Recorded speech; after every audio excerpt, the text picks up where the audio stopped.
I wasn't a good teenager. I didn't want to pluck my eyebrows. I didn't want to shave my legs. I didn't want to put makeup. I didn't want to go shopping. I just wanted to read. So I was difficult. Who was going to marry me, you know? What was going to happen to me at the end? And I remember going with my father to, there was this old, dusty book warehouse, Gutenberg books, Kitabkhane Gutenberg.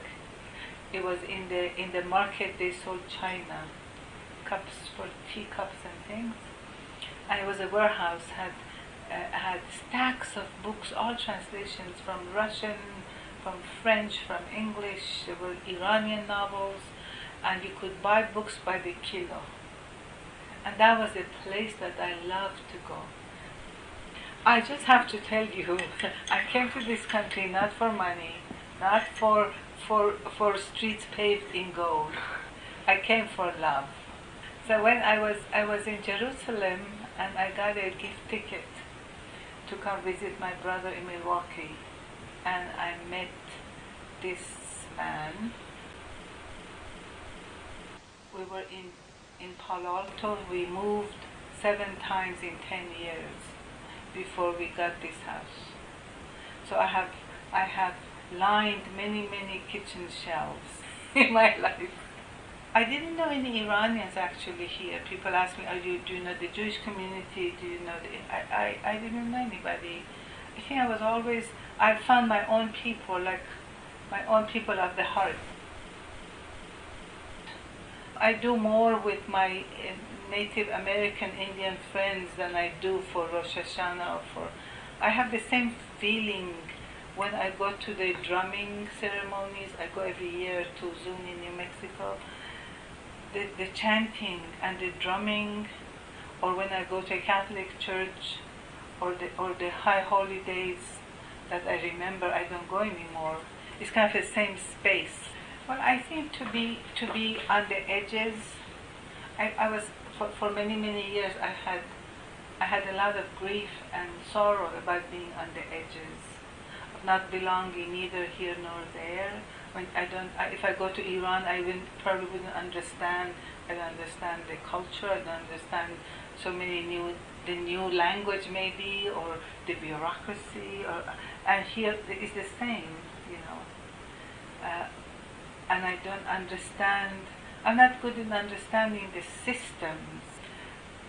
But now I think to be on the edges is a position of power, you know. And I'm not so I don't have this longing for a home, or I don't feel homesick, or I don't have this nostalgia.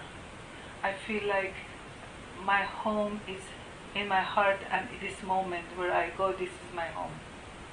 I'm not longing for a piece of land. I'm not longing for a childhood home that is gone. Obviously, if I go there, it's an idea. But to be in between things, this not here nor there, it's a wonderful place to be, I think, now, and it's really good for poems. Not knowing where is good.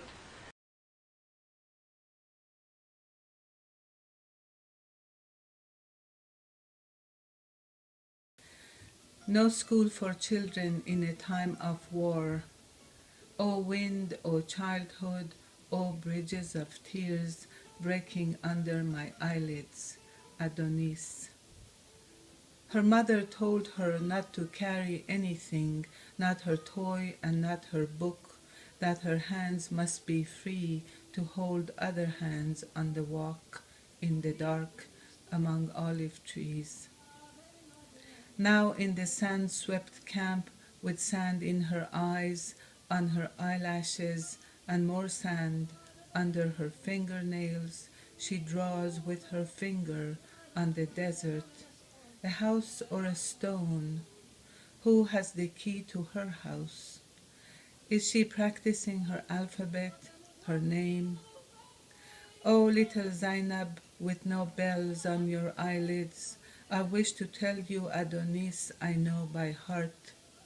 Even the wind wants to be a cart pulled by butterflies, But it is not the soft breeze under Damascene's September sun, but Samum, the poison wind, the killer, sweeping through the land that has dumped a man at the gate who wants to buy Zainab from her father. Like, I don't remember the names of trees and flowers, and that's really hard. You know, I say oak. I see oak. I know what oak is.